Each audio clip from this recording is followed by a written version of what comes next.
ಓ ಹರಿಣಾಂಬಕಿ ಜನಕ, ಮೋಹಕವಾದಂತಹ ಶರೀರವನ್ನು ಹೊಂದಿದವಳು ನೀನು ಎನ್ನುವುದರಿಂದಲೇ ಸರಿ ನಿನ್ನ ಜನ್ಮಕ್ಕೆ ಕಾರಣರಾದಂತಹ ನಾನೇ ನಿನಗೆ ಮೋಹಿನಿ ಎನ್ನುವ ಹಾಗೆ ಹೆಸರಿಟ್ಟಿದ್ದೆ. ಧನ್ಯಳಾದ ತಂದೆ. ಹಾಗಂತ ನಿನ್ನ ಸೃಷ್ಟಿಯಾಗುವುದಕ್ಕೆ ಒಂದು ಪ್ರಬಲ ಕಾರಣಗಳು ಏನಪ್ಪ? 3 ಲೋಕವು ಬಂಡಾಸುರನೆನ್ನುವಂತಹ ದೈತ್ಯನಿಂದ ಮತ್ತವನ ಸಂಗಡಿಗರ ದಾಂಡುಳಿಯಿಂದಲಾಗಿ ತತ್ತರಿಸಿ ಹೋಗಿದೆ. ಸರಿ, ಸತ್ಯವನ್ನೇ ತುಳಿದು ವ್ಯವಹರಿಸುವಂತವರಿಗೆ ಪಾಠ ಕಲಿಸಬೇಕಾದಂತಹ ಅನಿವಾರ್ಯತೆ ಇದೆ. ಸರಿ, 3 ಲೋಕದ ಪ್ರಭುತ್ವವನ್ನು ವಹಿಸಿಕೊಂಡಂತಹ ಅವನಿಗೆ ಇನ್ನು ಬೇರೊಂದು ನೆಲದ ಅಗತ್ಯವಿಲ್ಲ. ಸರಿ, ಬೇಕಾದನ್ನೆಲ್ಲ ಪಡೆದಂತ ಅವನಿಗೆ ಬೇರೆ ಐಶ್ವರ್ಯದ ಅಗತ್ಯ ಇಲ್ಲ. ಹಾಗಂತವ ಇನ್ನು ಮಾರು ಹೋಗುವುದಿದ್ರೆ ಯಾವುದಕ್ಕೆ? ಹೀಗೊಂದು ಆಲೋಚಿಸಿದಾಗ ನಿನ್ನನ್ನು ಸೃಷ್ಟಿ ಮಾಡಿದವಳಿಗೆ ನಿನ್ನದ್ದಾದಂತಹ ಮೋಹಕ ಸ್ವರದ ಮೂಲಕವಾಗಿ ಮತ್ತು ಮೋಹಕ ನಡೆಯ ಮೂಲಕವಾಗಿ ನೀನವನನ್ನು ವಶೀಕರಣಗೊಳಿಸಬೇಕು. ಸರಿ, ನಿನ್ನ ವಶ ಮಾಡಿಕೊಳ್ಳಬೇಕು. ಹಾಗೆ ಮಾಡಿದೆ ಅಂತಾದರೆ ಅವನ ಪತನಕ್ಕೆ ಅದು ಮುನ್ನುಡಿ ಬರದ ಹಾಗೆ.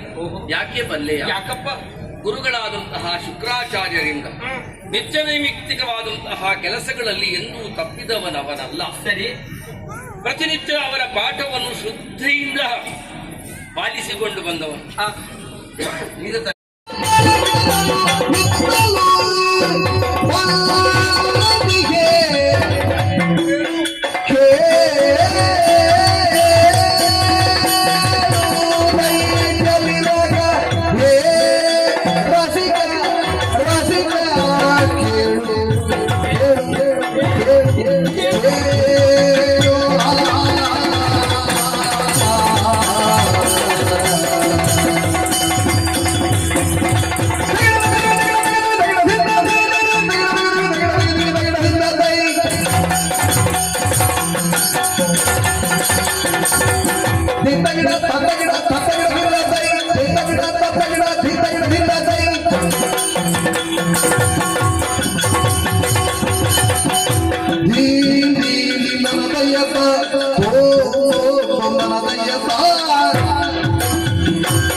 Tay